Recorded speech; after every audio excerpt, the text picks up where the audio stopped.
Hi friends, ಎಲ್ಲರಿಗೂ ನಮಸ್ಕಾರ. ತುಳಸಿ food ಲಾಗ್ಸ್ಗೆ ಸ್ವಾಗತ. ಇವತ್ತಿನ ವಿಡಿಯೋನಲ್ಲಿ ಮಶ್ರೂಮ್ ಕ್ಯಾಪ್ಸಿಕಮ್ ಫ್ರೈ ಹೇಗೆ ಮಾಡೋದು ಅಂತ ತೋರಿಸ್ಕೊಡ್ತೀನಿ, ಬನ್ನಿ. ಒಂದು ಬಾಣಲಿ ತೊಗೊಂಡಿದ್ದೀನಿ. ಮೆಣಸು 1 ಸ್ಪೂನು, ಸೋಂಪು 1 ಸ್ಪೂನು, ಜೀರಿಗೆ 1 ಸ್ಪೂನು. ಇಷ್ಟನ್ನು ಸ್ವಲ್ಪ ಬೆಚ್ಚಗೆ ಮಾಡ್ಕೋಬೇಕು.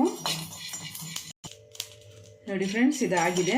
ಇದನ್ನು ಆರಿದ ಮೇಲೆ ತರ್ತರಿಯಾಗಿ ಪುಡಿ ಮಾಡ್ಕೋಬೇಕು. 3 ಸ್ಪೂನು ಎಣ್ಣೆ ಹಾಕ್ಕೊಂಡಿದ್ದೀನಿ. ಒಂದು ಅರ್ಧ ಸ್ಪೂನು ಸೋಂಪು ಹಾಕ್ತಾಯಿದ್ದೀನಿ. 1 ಕ್ಯಾಪ್ಸಿಕಮ್ಮು ಉದ್ದುದ್ದ ಹಚ್ಕೊಂಡು ಹಾಕ್ತಾಯಿದ್ದೀನಿ. ಇದು ಸ್ವಲ್ಪ ಫ್ರೈ ಆದಮೇಲೆ 3 ಹಸಿಮೆಣಸಿನ್ಕಾಯಿನ ಹಾಕ್ಕೊತಾ ಇದ್ದೀನಿ. ಶುಂಠಿ ಬೆಳ್ಳುಳ್ಳಿ ಪೇಸ್ಟು 1 ಸ್ಪೂನು,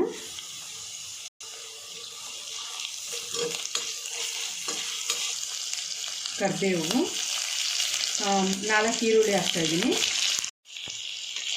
ಈಗ ಇದನ್ನು ಸ್ವಲ್ಪ ಫ್ರೈ ಮಾಡ್ಕೋಬೇಕು.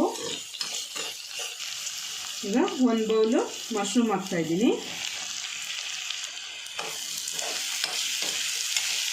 ಇದನ್ನು ಚೆನ್ನಾಗಿ ಮಿಕ್ಸ್ ಮಾಡಿಬಿಟ್ಟು ಬೇಯೋದಕ್ಕೆ ಬಿಡಬೇಕು.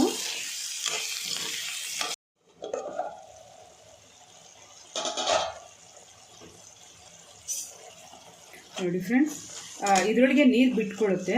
ಅಕಸ್ಮಾತ್ ಬಿಟ್ಕೊಳ್ಳಲಿಲ್ಲ ಅಂದರೆ ಸ್ವಲ್ಪ ನೀರು ಹಾಕ್ಕೊಂಡು ಬೇಯೋದಕ್ಕೆ ಬಿಡಿ.